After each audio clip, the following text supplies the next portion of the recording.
Buenas noches, damas y caballeros.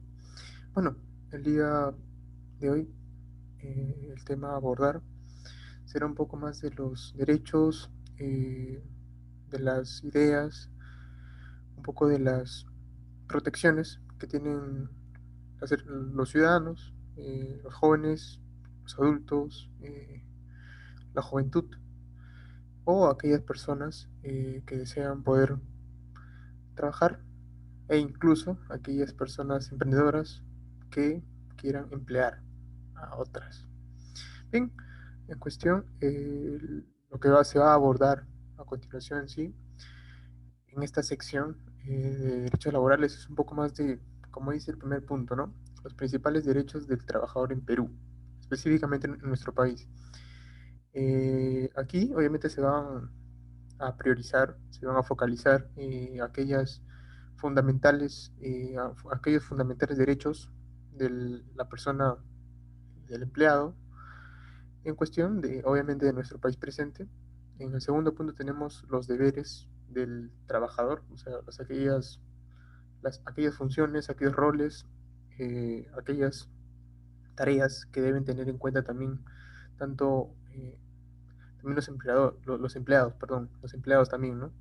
Y bueno, como tercer punto, ver también la otra cara de la moneda, ¿no? También ver en la parte del jefe, o bueno, del reclutador, del empleador, en ver, digamos, qué debe tener en cuenta, qué puntos son interesantes y obviamente fundamentales para poder eh, buscar un reclutamiento, para tener obviamente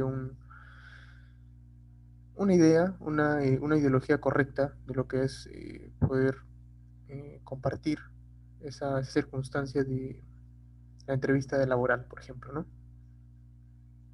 Como último punto vemos también los contratos laborales, ¿no? Aquí vamos a de repente a detallar más allá. Eh, mm, digamos que será lo más específico posible. ¿Por qué? Bueno, creo que es importante desde un punto del empleado, como desde un punto del empleador, ver, digamos, tips o ítems de lo que consiste o de lo que involucra un contrato laboral, ¿no? Puede basarse en diferentes ideas que vamos viendo a lo largo de la presentación de hoy. Y bueno, asimismo también, para finalizar, también veremos entidades, organizaciones que apoyan al trabajador, es decir, aquellas instituciones que protegen, que de alguna manera eh, hablan o tratan de que se cumpla, digamos, la ley contra el trabajador, ¿no? Contra la persona empleable o la persona en busca de un empleo, ¿no? Bien, pasando de frente a materia, tocando el primer punto, ¿no? Los principales derechos del trabajador en Perú, ¿no? Por ejemplo, como primer punto vemos el contrato de trabajo indeterminado y con estabilidad si las labores en la empresa son de carácter permanente y son ocasionales, se justifican los contratos temporales. Aquí, precisamente, por ejemplo, vemos como punto, como digamos, como una interpretación de que el contrato de trabajo obviamente es totalmente relevante, tiene peso, tiene relevancia, y obviamente justifica mucho, así sea como dice la primera parte, ¿no? Así sea un contrato temporal, ¿no? Eh, y obviamente es totalmente minucioso que lo veamos cada uno de nosotros, por lo mismo de que a veces por letras pequeñas se podría decir, como algunos lo pueden catalogar, que no vemos con cuidado y esas a veces eh, palabras, oraciones o incluso párrafos no son leídas bien o firmamos por firmar, entonces eh, puede jugar o no a favor de nosotros, ¿no? Como segundo, bueno, aclarando justamente esta idea, dice, este derecho está muy ligado a los trabajadores que cuentan con un contrato y que su despido se realice por una causa comprobada y prevista en la ley.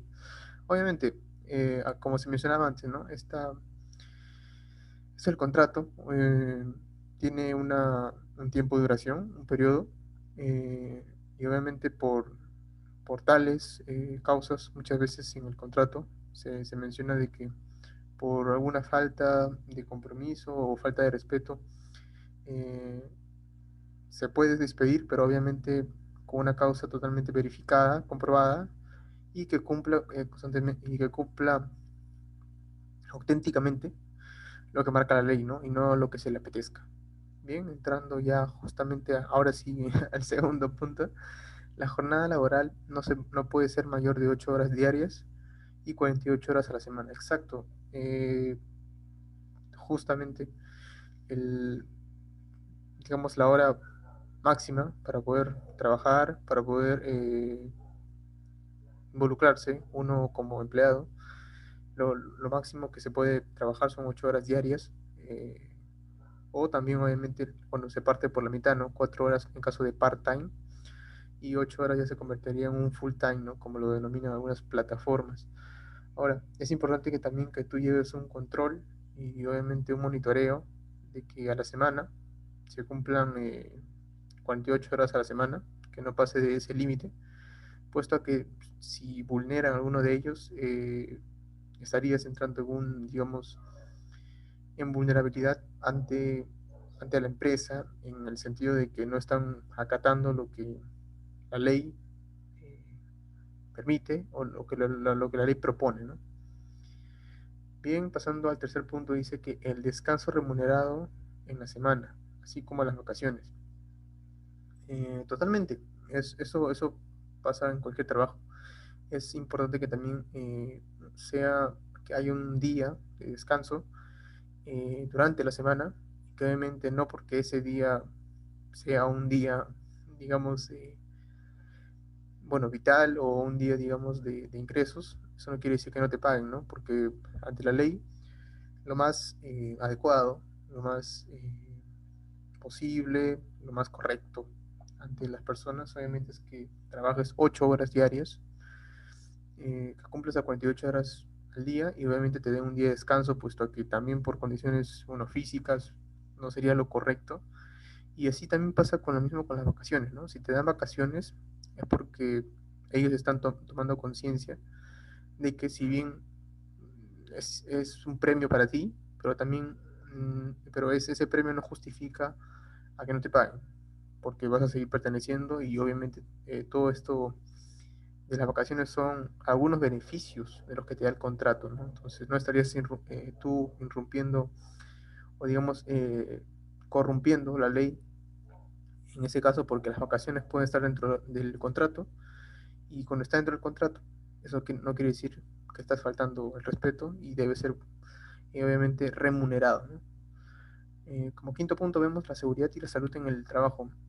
Obviamente, al tener uno de los beneficios dentro del contrato es importante que veas tanto tu seguridad en todo sentido, ¿no? Tanto desde tu integridad hasta, digamos, entre los mismos trabajadores, puesto que obviamente no estamos, digamos, exonerados o exceptos de poder pasar una situación, bueno, alarmante o incluso, digamos, de vida o muerte en algunos casos, ¿no? Entonces es importante que veas esos dos puntos de la seguridad y la salud, que obviamente te ofrecen seguros, como entramos justamente al punto 5, ¿no? Que dice seguro de trabajo, que es básicamente con la parte médica, precisamente en el caso de un accidente, en el caso de una quemadura de ser un chef, o en el caso incluso de padecer alguna enfermedad,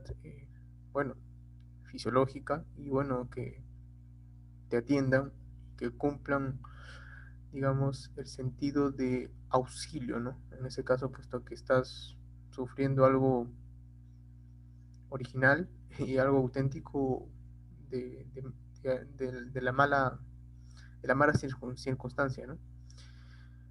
Entrando al punto 6 que dice derecho a la libre asociación y negociación a través de un sindicato, eh, obviamente todo esto de eh, que no te impongan, digamos, ciertas condiciones, obviamente condiciones que vayan en contra de tu elección, en contra de tu asociación o en contra incluso de tus derechos, es importante que te fijes o que digamos que compruebes a través del diálogo de la entrevista laboral que tengas totalmente libre, totalmente accesible a que tengas tu derecho a la libre negociación y asociación a través de un sindicato, en el sentido de que no estés amarrado a alguien más, ¿no? Sino en el sentido de que está bien, tienen de repente una necesidad en la empresa, pero obviamente no tiene que ver nada con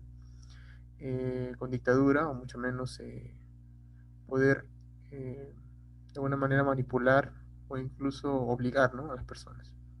Bien, entrando al segundo punto que es un poco más de la comparación, ¿no? La parte de deberes del trabajador y obviamente deberes del empleador también, ¿no? Y si lo ponemos de repente un poco en sinónimos para que se entienda mejor, el lado izquierdo está la parte de deberes del empleado y la derecha es la parte de los deberes del empleador. Uno es la parte que busca un empleo, una, una, un puesto de trabajo, un cargo de trabajo, un puesto de trabajo. Y por otro lado es la persona aquella que recluta, es aquella que interviene en la entrevista, es aquella que tiene cierta información de la empresa y obviamente busca lo mejor como una persona adecuada para el puesto, ¿no? Bien, por el lado de deberes del trabajador, dice cumplir las obligaciones concretas del puesto de trabajo conforme a los principios de la buena fe y diligencia. Obviamente, si tú estás, por ejemplo, en el caso de una persona mesera o mesero, es necesario cumplir tus obligaciones, ¿no? Atender a las personas, tener un buen diálogo, probablemente bueno, una de tus funciones podría ser también aprender un poco de las ventas, el buen trato con el público y obviamente cumplir con sus órdenes, ¿no? En el caso de poder pedir una comida, por ejemplo, ¿no? O pedir una gaseosa, es importante que, digamos, le des un servicio totalmente satisfactorio en el caso de un empleado y obviamente que se cumpla las políticas, los valores que se priman en la empresa, ¿no? Entrando al segundo punto de deberes del trabajador, es cumplir las medidas de seguridad e higiene que se adopten. Obviamente, es una vitalidad en un trabajador que cumpla las medidas tanto de seguridad en el sentido de poder no llevar cosas dañinas ni cosas, bueno, amenazantes, ¿no? Y obviamente tener higiene, ¿no? Que se adopte en el lugar y más ahora que estamos, por ejemplo, en este contexto de pandemia, por ejemplo, ¿no? Que es vital el cuidado y la constante limpieza, obviamente. Bien, entrando a otro punto, que es cumplir las órdenes e instrucciones del empresario en el ejercicio de su función directiva.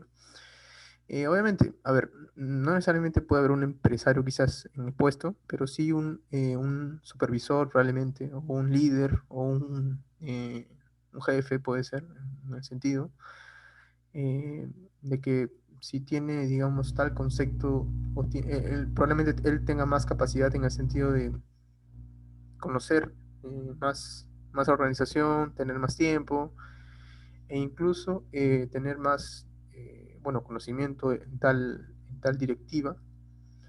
Entonces es importante que cuando tengas esa conversación, es importante cumplir lo que, digamos, pida tus superiores, ¿no? Entonces es importante escucharlos y obviamente acatarlos, ¿no? Porque, bueno, son personas superiores en ese sentido. Bien, entrando al cuarto punto que es intentar contribuir en la medida de lo posible a la mejora de la productividad empresarial. Y obviamente, a ver, en este sentido podemos ver distintos ámbitos, puesto a que cuando dice contribuir, cuando dice, digamos, a la medida de lo posible a la mejora de la productividad empresarial, es, digamos, que en el caso de poder atender a una persona, o en el caso seguimos con el caso de repente de los meseros, ¿no? Si un colega de repente tiene dificultades para poder realizar tal, digamos, servicio, en el caso de poder llevar la bandeja, supongamos, entonces ayudarlo, ¿no? Ayudarlo de repente a continuar bueno, con su turno, más allá de que no sea tu, bueno, más allá de que no sea tu deber, tu obligación en ese caso, ¿no? Pero es importante también la organización, la solidaridad, el compromiso y obviamente la empatía, ¿no? Para que, bueno, también tengas un buen ambiente con las personas, tanto los clientes como con con los amigos digamos, del trabajo, ¿no? Bien, entrando ahora en la otra cara de la moneda, que es la parte del empleador, obviamente rescatando justo lo que se mencionaba en el anterior bloque, es que en los deberes de empleador es importante dar el seguro de salud a sus empleados, puesto a que creo que, como lo mencionaba, no estamos por ningún lado exonerados o no estamos, no tenemos la vida comprada, ¿no? Entonces nos puede ocurrir algún accidente o alguna circunstancia amenazante. Es importante que tenga el seguro para evitar, bueno, para prevenir distintos contextos, ¿no? Otro en deberes del empleador es el fondo de pensiones, ¿no? Obviamente aquí ya se habla un poquito más de bueno, tiene que ver con el salario, con las mensualidades de los empleados, y obviamente en el fondo de pensiones, lo normal aquí en Perú es, bueno, según la entidad, ya sea privada o pública, eh, cuando te quitan un porcentaje del sueldo, para que eso vaya a tu fondo de pensiones, que es algo, bueno, obligatorio, según todas las empresas formales y totalmente que acatan la ley. Es importante un fondo de pensiones que te lo garantice, o sea, que estén asociados con alguna entidad, ya sea privada o pública, o en caso de los dos también puede ser. Entonces, si te dan a elegir, es importante que sí exista ese tipo de opciones. Ahora, entrando al tercero, que es prestaciones alimentarias. Sí, obviamente, bueno, depende también, bueno, los restaurantes sí o sí te dan cierta facilidad, beneficios y obviamente, eh, digamos, ayuda y apoyo en el sentido de alimentar bien a sus meseros, ¿no? Pero también es importante, por ejemplo, empresas grandes que no se dediquen necesariamente al sector alimentario o al sector nutricional, en ese sentido, que también te ayuden a poder darte espacios o lugares en la misma oficina, si es posible, donde puedas buscar saciar tu necesidad del hambre, ¿no? Entrando al cuarto punto, que es compensación por tiempo de servicios. Obviamente eso es CTS, que tiene que ver con eh, tu tiempo, la duración más que todo, ¿no? La duración, si tienes años ahí en tal organización, empresa o instituto, puede ser caso educativo, sí es importante que te hagan un reconocimiento o un reforzamiento, un premio por tus años de involucramiento en la oficina o en el mismo trabajo, ¿no? Entrando al cuarto, que es gratificaciones, que estas gratificaciones son dadas en días festivos, ¿no? En fiestas patrias, en Navidad, Año Nuevo. Entonces, es relevante que tenga tal tipo de gratificaciones, pero obviamente eso también tiene una condicionante. Me parece que, bueno, según el rubro, pero tienes que tener al menos un año de poder ya involucrarte en la empresa, entonces y desde ahí ya empiezas a ser alguien más relevante dentro de las gratificaciones. El siguiente punto, que es seguro complementario de trabajo de riesgo. Bueno, esto un poco también va asociado al seguro de salud, ¿no? Esto tiene que ver también con tipo de circunstancias de peligro, de vida, e incluso también bueno, en el caso también de poder pagar los costos, no solo tener seguro, obviamente, sino que también poder cubrir las necesidades monetarias del empleado y obviamente un respectivo cuidado y respeto por el empleado, ¿no? Y estas dos últimas, ¿no? darle obviamente utilidades, o sea, es decir, darle funciones, es darle roles a los empleados, sin más duda, y las vacaciones, ¿no? Que son realmente importantes para cualquier empleado, puesto que lo motivan y lo premian con un tiempo totalmente válido para poder relajar, sobre todo la salud mental, ¿no? Entrando al siguiente punto, que es un poco de los contratos laborales. Aquí que vemos, por ejemplo, hay tres tipos de contratos, que son contrato a plazo indeterminado o indefinido, a contrato a plazo fijo o determinado, contrato a tiempo parcial. El primero, que es indefinido, normalmente estos tipos de contratos indefinidos son, por ejemplo, para los practicantes, ¿no? Muchas veces para evaluarlos, en algunos casos, eh, según reconocido por diferentes psicólogos organizacionales, lo que hacen es poner 3 meses de prueba a un practicante para que éste se desempeñe y pruebe, obviamente, bueno, que él justifique sus acciones, sus estudios, su conocimiento, digamos, su ejecución en tal puesto, ¿no? Pero no te da un tiempo totalmente, digamos, definido, ¿no? Solamente te dicen que va a estar a prueba, obviamente te lo remuneran, pero obviamente en cualquier momento de esos 3 meses te pueden decir, oye, no contamos contigo hasta tal mes o hasta tal fecha, trabajas con nosotros. Listo. En el segundo punto, que es el contrato a plazo fijo determinado, ahí sí, obviamente, si tú, por ejemplo, pasas de 3 meses de prueba y eres, digamos, una persona capacitada, una persona obviamente con aptitudes importantes para el puesto, sí te hacen una propuesta un poco más formal, donde te dan el tiempo de duración de tu contrato, más allá de que sea 6, un año, 2 años de, de periodo de tiempo para trabajar con ellos. Y obviamente ahí muestran los beneficios, ¿no? Aquí sí, en el segundo punto sí te sí te muestran un número dentro del contrato. Y en la parte de contrato a tiempo parcial, aquí necesariamente lo que se puede, digamos, interpretar en esta parte como es parcial, eso quiere decir que no necesariamente te dan probablemente una cantidad de horas para trabajar, pero sí te pueden exigir resultados. Entonces, en base a esos resultados, te dan, te hacen un contrato de tal tiempo de tu contrato, pero no de tus horas de trabajo.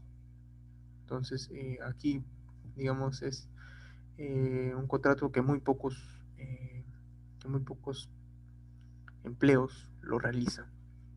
Entrando a la subdivisión de los tipos de contratos sujetos a modalidad. A ver, entrando al primero, que es temporal, inicio de actividad, necesidad de mercado, conversión empresarial. Bueno, los tipos de contratos.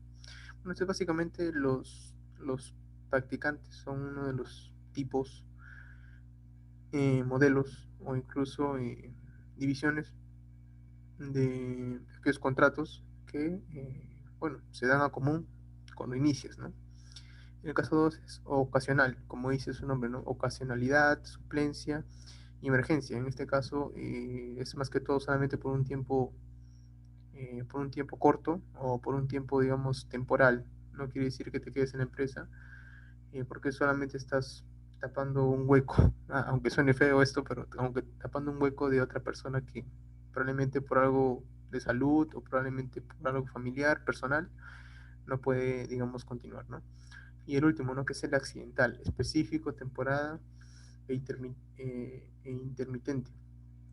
Quiere decir este tipo de contratos que son repentinos, bueno, y que son en algunos casos salvavidas, ¿no? Bien, entrando al otro punto, son aquellas instituciones, entidades que apoyan al trabajador en Perú, ¿no?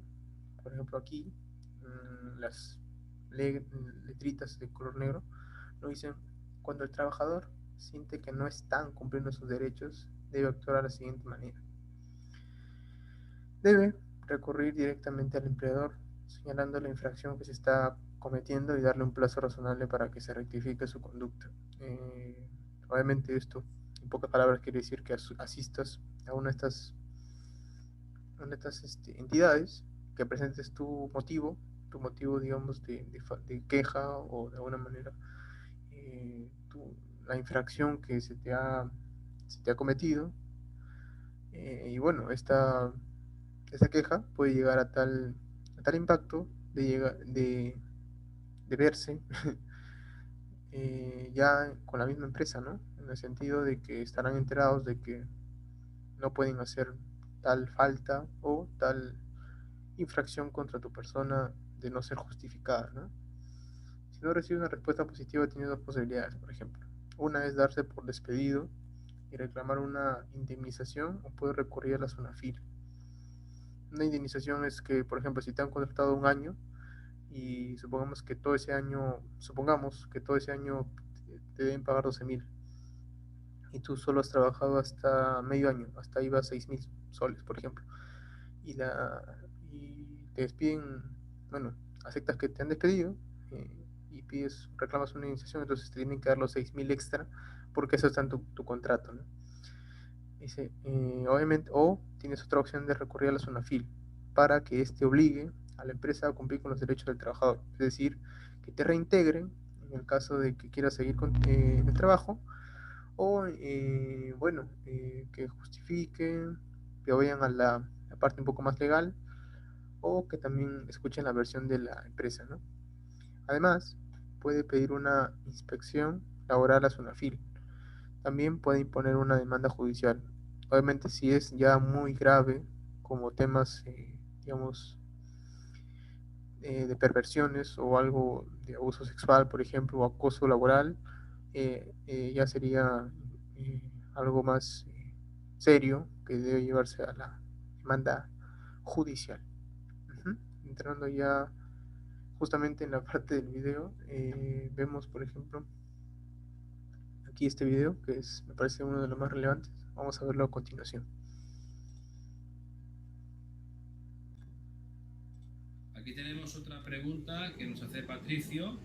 Nos dice, vamos a ver, mi empresa no me paga los 2 últimos meses. En enero trabajé sin seguridad social y a finales de enero me dieron el alta. Y ahora estoy de baja y no quiero volver a trabajar más porque no me pagan. Bueno, Patricio, en primer lugar, a ver si lo entiendo. Tú estás trabajando en una empresa desde el mes de enero. Entonces me dices que durante todo el mes de enero, a finales, estoy trabajando sin seguridad social. Febrero no te lo han pagado y marzo tampoco. Y ahora estás de baja. Bueno, es un buen cóctel de varias cosas. En primer lugar, si tú puedes demostrar que trabajaste en esa empresa durante el mes de enero sin seguridad social, esto es una demanda como un castillo, aparte de que la empresa tendría que responder con una multa muy grave, muy grave, porque no puedes tener un trabajador en activo sin estar sin seguridad social y sin contrato. Eso realmente es una falta muy grave. En el caso de que no haya pagado ni febrero ni marzo, pues si tú realmente quieres ya romper con este señor, nuestra empresa, hay que hacer una demanda de reclamación de cantidad, en la cual se te reconozca este derecho y en la cual pues, se le pide pues, lo que te debe más un 10% de mora, que es lo que se pide en estos casos. Si estás de baja médica, no pasa nada, tú puedes hacer la demanda igualmente, no pasa absolutamente nada. Si estás de baja médica, pues hacer la demanda igualmente. Y en el caso que la empresa te quisiera despedir, pues también la empresa tendría un problema, porque se le podría denunciar por represalias empresariales, que es lo que se llama la garantía de indemnidad. ¿Qué es la garantía de indemnidad? La garantía de indemnidad es una situación que es un tema muy interesante. Un poco lo digo también para todos aquellos trabajadores y amigos que muchas veces tienen miedo a hacer consultas legales o a mirar a defender sus derechos. La garantía de indemnidad es una protección que tienen todos los trabajadores en el caso de que ellos, por ejemplo, reclamen sus derechos, hagan una demanda a la empresa pues porque no les ha pagado lo que le deben o porque haya incumplido un tema del convenio o porque no le pagan las horas extras, por lo que sea. Si para defender sus derechos y el trabajador acude a un abogado laboralista o acude a una consulta legal, la empresa se entera de esto y lo despide, la empresa entraría en una grave situación de lo que se llama la garantía de indemnidad de personas empresariales. Y esto está castigado con un despido nulo o con la improcedencia. O sea que realmente sería un dar más razón al trabajador pues para que pudiera conseguir, digamos, que lo readmitieran en su trabajo. Así que no tengas miedo a la hora de acudir a abogados porque la ley lo protege. Es lo que se llama el artículo 24 de la tutela judicial efectiva. Es decir, que todo el mundo tiene derecho a una tutela judicial, a que la justicia y las leyes los protejan, ¿vale? Así que no hay ningún problema.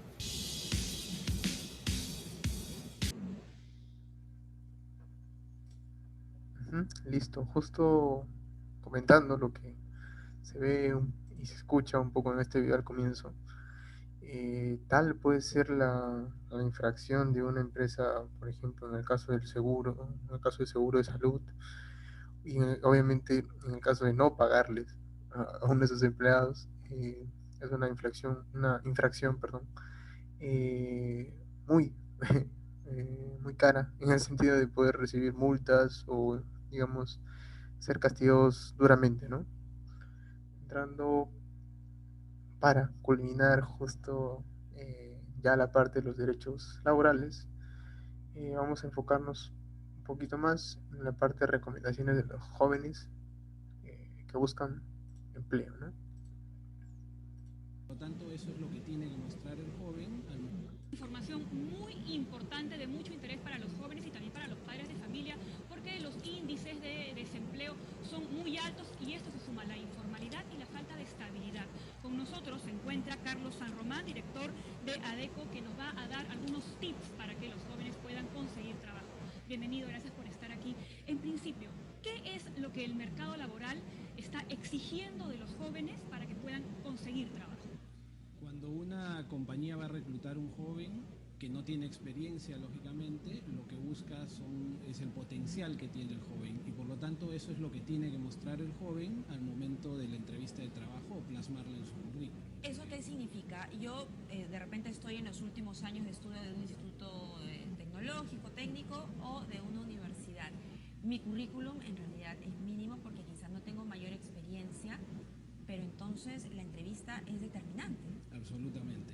El currículum, cuando uno no tiene entrevista, igual lo tiene que plantear, es un documento formal, es la carta de presentación. En el caso de un joven sin experiencia, ese currículum tendrá una página seguramente y lo principal va a ser mostrarse como es decir, no qué es lo que ha logrado, porque básicamente ha estudiado, pero sí mostrarse cómo es y qué es lo que puede aportar a una organización. Eso es lo que se tiene que mostrar en ese documento, pero eso no es quizás lo más importante. Lo más importante es saber qué es uno, qué cosas puede aportar a una organización y para eso tiene que hacer un autoanálisis previamente a una entrevista de trabajo. Y quizás esa es la parte más importante, ¿no? ¿Y qué cosa es lo que tiene que evaluarse ese joven?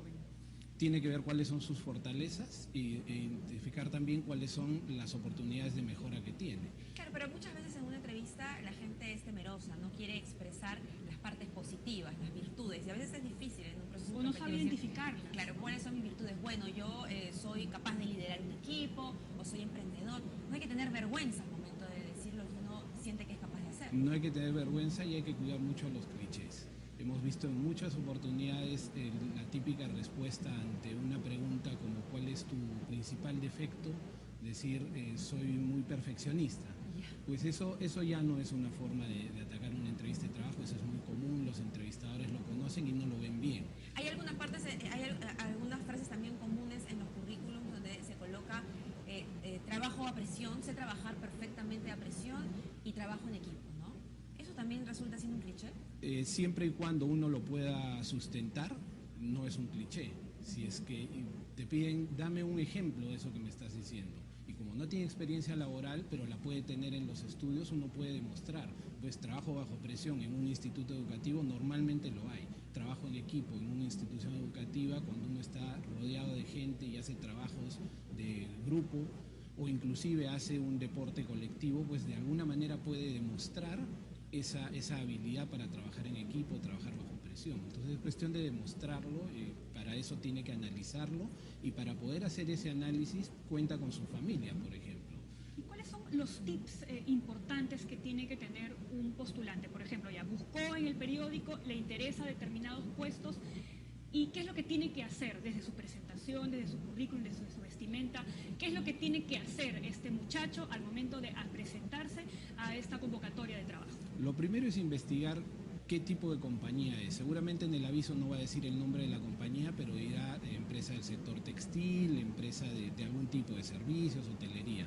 Entonces hay que investigar de qué trata ese sector para ir preparado, saber primero si es que uno está dispuesto a ir a trabajar a ese sector. Eso es importantísimo. Luego hay otras recomendaciones de tener un currículum muy limpio, una página suficiente, ir bien vestido, y eso va a depender mucho de qué tipo de sector es. Si es una empresa agrícola, pues no vas a ir con un traje, con un terno. Irás de una manera un poco más sport.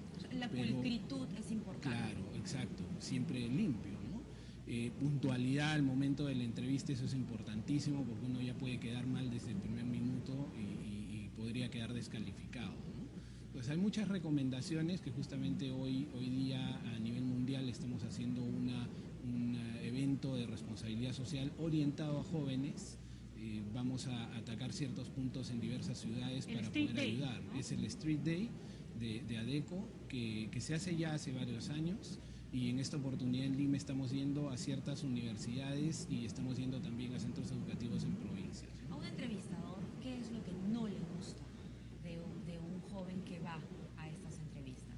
Que se muestre como no es, y eso es fácil de identificar.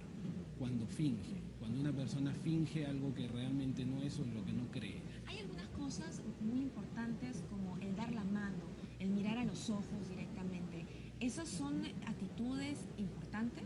Sí, es importante. Más que calificatorias, pueden ser descalificatorias. También. Es decir, si no miras a los ojos, si es que no das la mano fuerte, sin ser tampoco tan fuerte, claro, ya puede seguro generar una sensación un poco extraña para el entrevistador. Entonces podría descalificar ya desde ese momento. Inclusive. Ahora, digamos que el joven es rechazado del puesto o no lo llaman y hay un momento de desánimo. ¿Qué es lo que tendría que hacer el joven cuando es rechazado en el trabajo? ¿Qué evaluación nueva tendría que hacer? Volver a analizar qué es lo que ha sucedido en ese momento, en esa entrevista, porque probablemente no ha sido suficientemente claro en expresar sus ideas o sobre todo en cómo puede ayudar a esta organización. Porque por más que es joven, no tiene experiencia, igual puede demostrar cuáles son las habilidades que tiene para poder aportar en la organización de donde está yendo. Ahora, una persona que es rechazado para una oferta laboral, pues tiene que tener paciencia. Buscar trabajo es un trabajo. Sí, claro. Buscar trabajo cuesta mucho, toma tiempo y hay que ser muy ordenado, como todo en la vida. Hay que saber cuáles son mis fortalezas, mis oportunidades de mejora y de esa manera ir puliendo esas oportunidades de mejora y convertirlas justamente en eso, en oportunidades. Es decir, fallé aquí, ahora lo voy a atacar de esta manera, inclusive comentarlo con el entrevistador. No hay que tener miedo en decir cuáles son esas oportunidades de mejora. El entrevistador lo va a ver positivo, no lo va a ver como uy, tiene muchas oportunidades de mejora. No es que eso, una persona que sale de estudiar, normalmente la experiencia es mínima, claro, y las oportunidades de mejora son muchísimas. Muy interesante. Esperemos que los jóvenes y los padres hayan tomado nota de estos pequeños tips. Muchísimas gracias. Gracias. 7 de la mañana. Bien, justo, bueno, acabando esta parte del sector laboral, de los derechos laborales, qué importante es también ver la parte de los consejos, ¿no? Como lo mencionaba aquí en esta parte del video, es en todo momento ser auténtico, ¿no? Ver en parte nuestras fortalezas, pero también ver nuestras debilidades, diría, que uno puede mejorar, que uno puede cambiar y obviamente que uno puede modificar, ¿no? De los errores uno aprende, ¿no? Bien, esto sería hasta el momento todo poder abordar. Me parece que ha sido totalmente claro en el sentido de ver la comparativa de los dos puntos de vista, de tanto desde el empleado y también el empleador, ver también la parte de los principales puntos, ver contratos laborales, ver las entidades que obviamente apoyan, que en este caso es SUNAFIL, y también obviamente tener conciencia de lo que puede pasar o ser consciente, mejor dicho, de lo que puede ocurrir en el caso no acatemos las normas y tener también obviamente consejos siempre en cuenta para poder buscar una mejora. Bien, hasta aquí sería el video de hoy. Bueno, muchas gracias.